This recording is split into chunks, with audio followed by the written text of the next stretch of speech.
to prove to the world that I could make it. That we could make it. And we did. But unfortunately, I'm not benefiting from that.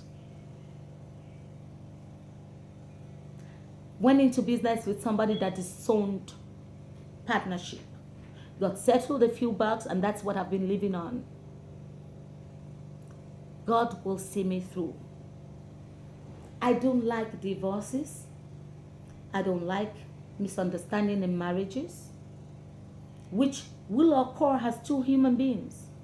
But not liking the misunderstanding occurring is just nothing compared to the inability to approach the misunderstanding.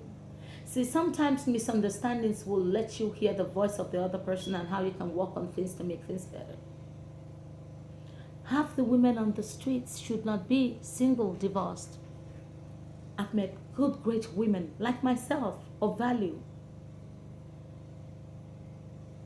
The women in the houses that are wives and mothers are there, not necessarily because they're forbearing, which they are, not necessarily because they're better than the girls on the street, which sometimes some of them are, but only because the man recognized one fact, that it doesn't matter how crazy he gets with his flamboyancy and his disregard, he always knows when to come back and make sure that that woman feels wanted before he wanders off again. Everybody was wondering why Hillary Clinton would stay with President Clinton. Because he was truly repentant. He made up for it in words, in thoughts, in deed. He truly showed that he was sorry. I am sorry is not enough, but I'm sorry the right way can go a long way. Compromise in marriage makes the other person realize that they matter. If you come to me and say, let's settle, and I tell you, oh no, I don't want to listen to what you have to tell me unless you do 1, 2. See, men, you need to understand that when a woman truly loves you, there's nothing in life that she will not give for you. Everybody's wondering why Stefana and Oprah are still going to get married after so many years. Because regardless of the fact that Oprah was not ready to marry him, she never was in a relationship with anybody else. She never was throwing herself all around the streets trying to prove a point. He knew what she was afraid of, and he understood her fear and bore it with her. When are you, our men, going to stop demanding of us to be the ones that put our shoulders out first? Because you have the money? When are you going to be truly humane enough to feel the pain that we as women feel? Outside of the influence and the ego that is now overinflated. Almost making you walk like Humpty Dumpty. And when he fell, nobody could put him back together again. A good home gives you value. A good home gives you peace. Men, stop being such snakes. Some of our men need to stop being such rats. You truly need to stand and be men for your wife.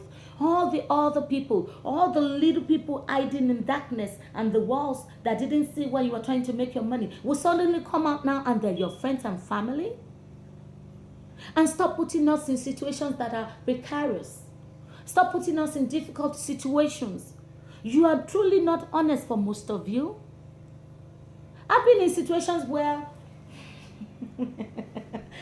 I've told you always, I'm my own first student.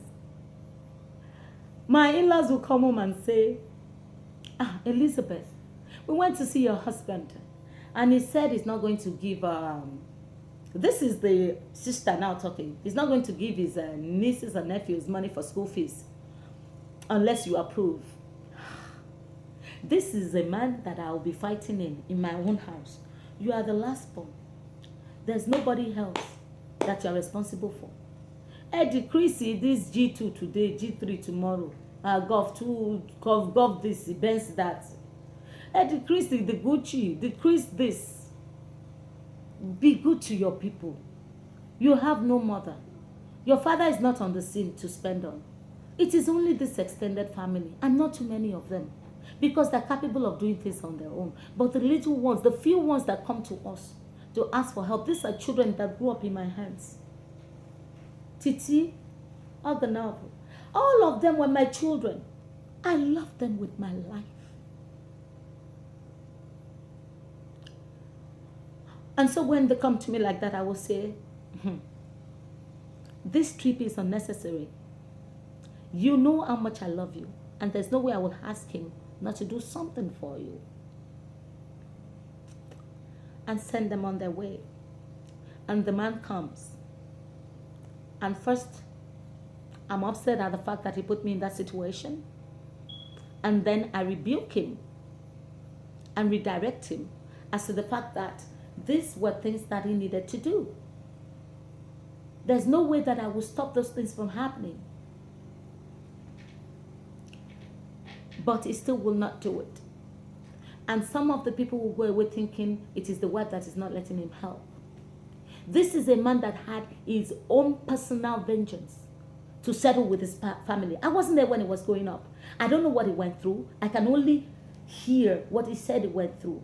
I have my own different grievances with my family.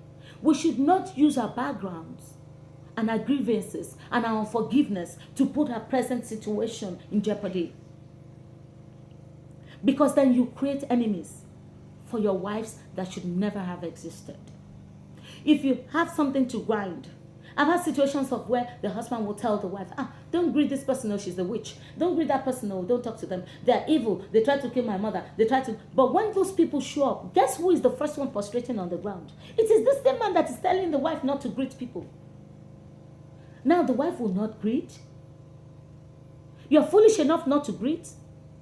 Yet in some instances when she greets and these people leave, guess what? The man will refuse to eat her food, sleep with her, talk to her. He will accuse her of going to bind with his enemy. But why didn't you stay and fight your battle yourself as the man? Why didn't you tell those people not to come near your home again and go away? Why didn't you put your neck and your safety on the line? Why are you expecting an innocent woman that came from outside to marry your mess, to get involved in all your witchcraft, so-called allegations and what's going on with you? You need to be the man. You need to know what you stand for and stop being so messy. Stop being so messy. It's time we talk about these things. There are things that we know. I'm not doing anything that is extraordinary. The only thing I'm doing is I'm gutsy enough to come out and say what I feel, what I see, and what I know, based on the fact that I do want the homes, our homes, to work. Let us be mindful of the fact that we're not going to stay young forever. And let us be mindful of the fact that everything we do is what our children will copy to do. So as you maltreat your wife, because now your children are more important than the mother that gave birth to them. Abi, you're such an ungrateful man. Ask God for the wisdom to help you balance out so that your children, your wife, and the things that matter find their different places but are living cohesively. You don't have to do one or the other. A lot of people don't know management, and it is not their fault. Where I come from, if your mother sends you on an errand and there's a big gutter around the area, you are not even 20 miles to the place. You said, be aware of that gutter. Teach us initiation. Teach us intuitiveness. Teach us to stand on our own and be strong. Let us make our decisions and make mistakes from it and learn. Don't start warning him about that Yoruba girl he married. About that Igbo girl he married. Some of us are not different from ISIS. In America now we're fighting about Black Lives Matters. But they said it wrong, because it is not just that Black Lives Matters. It's Black Lives Matter too. Every other lives have mattered. Every other lives have mattered. We're just saying black lives matter too. See, these people need to pay me money to do their words for them, to construct it right. Because really, to the ordinary here, when you hear Black Lives Matter, what do you think? So other lives don't matter? No, we're saying Black Lives Matter too. Your wives matter too. Your children are not more important than your wives. And it is even more complicated in the cases of where the woman is gone, the actual mother of the kids, and then you have a new woman in the house. It is not everybody that has to remarry. I know you're looking for a slave and a maid to come and take care of the children that your wife left behind. But you have to be able to balance it. It takes wisdom in that situation. Go for counseling. Seek help. Don't be an oppressor in your homes. Don't be a suppressor in your homes. Be kind. Be loving. Because I'm one of those women, I tell you, I will not lie to you. I tell my friends, if I'm with a man that abuses me, okay, and I'm living my life fasting and praying on him, then he gets a stroke or has an accident that deforms him, that is the day I will pack out from that man's house. I will not stay to waste my life, because I was staying with him, hoping that things will work out, but I will not use the rest of my life to do nanny for you. A man that deserves that kind of attention and help and care is a man that has been there giving his 100% from the day one. It is not when you are tangurugu that I will not now live my whole life again. You have to be kind, because you don't know what tomorrow brings. Please, tomorrow it might be my turn to have a stroke. Yes, when you use examples like that, they say, I don't know. No, I'm human. I have a stroke, go blind, whatever. I'm kind to the people around me because they're the ones that will take care of me. Okay? But you cannot expect, because I'm a married woman. So what? Married who? Come and live with your nonsense when you have distributed all your goodness all over the streets. Sleeping with all kinds of women. These girls know you. They know you are useless. You are just a money ticket, sex pot. You are not different from a syringe and injection to give treatment. Just carry yourself all over town, distributing, shameless.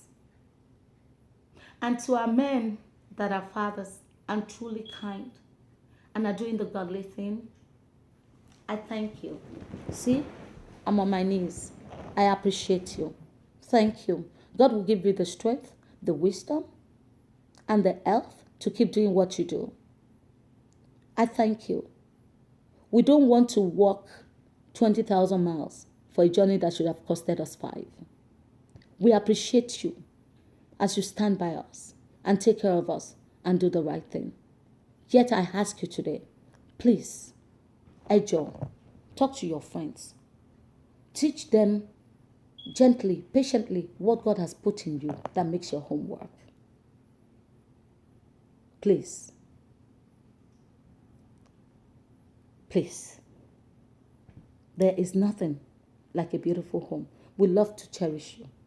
We love to appreciate you, amen. We love it. It gives us honor. It gives us pleasure to cherish you and to respect you. It costs us nothing but joy. We love to do it joyfully. But we don't want to deceive you. You have to deserve what you get. And sometimes out of grace, we do those things even when you don't deserve it. But acknowledge the fact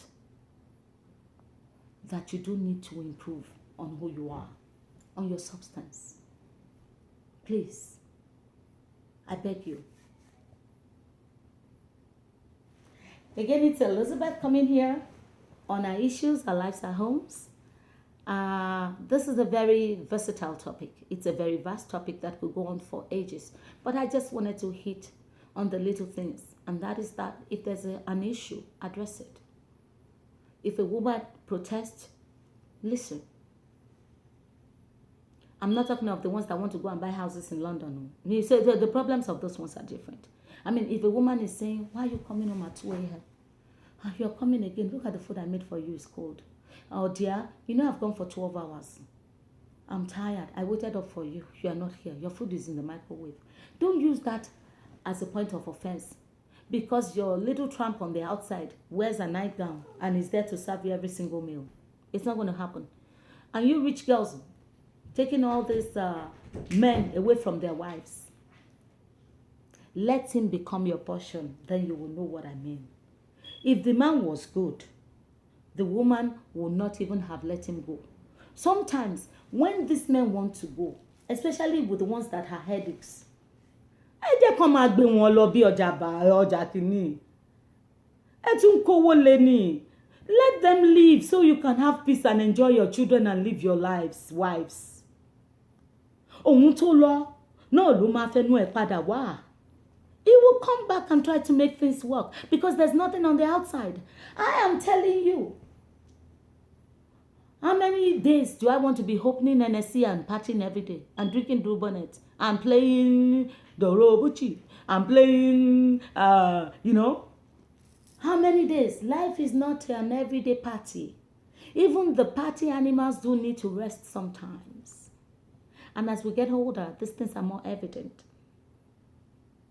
Please, let us learn to love our wives. Let us cherish them, appreciate them. You keep telling me you love your mother. Your mother is not your wife.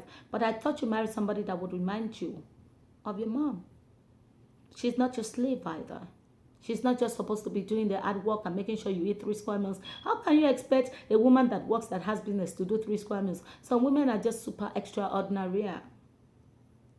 But no matter how good a cook a woman is, to eat 3 square meals at a table every day is hard. After a while, I don't even think the man wants it. So you men, take your wives out. Hire a catering service to cook for you for the weekend. Just to create a diversion. Don't complain about how well our food is not sweet. When you leave $50 and you want to eat kmala and eat snail and stockfish. These women try. An average woman is out to look for your good. Your wife loves you. You have to learn to believe that. Stop being so suspicious because Richard said and, Taiwo said. Don't compare. Most of the solutions to situations in life is only possible when we start to look at each situation and position individualistically and uniquely. You are not your friends. Your friends are not you. Stop blaming your wife for everything your children have turned out to be. Because in the beginning, when the children are growing up, you are the one that will say, don't beat my child, I leave my son alone. And then when they become uncontrollable, you start to revert to the wife as the one that should have done what? Tie a rope. She did not cry in the middle of the night enough to try to make him change. To make that child change.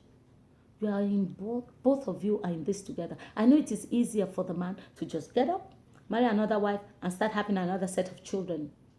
But they still cannot replace the ones that you left behind. Stop leaving children behind. Stop thinking that you can replace one set of children with another set of children. Stop. Stop thinking you can replace one woman with another one. It's going to be a different experience altogether. Every woman is unique and different. We're not all the same. You need to see us as individuals. We're not all the same. Open your eyes. Do your own work. And may God help you in your journey. Amen. Again, it's Elizabeth Adeola Oshodi here. Remain blessed. And bye. Bye.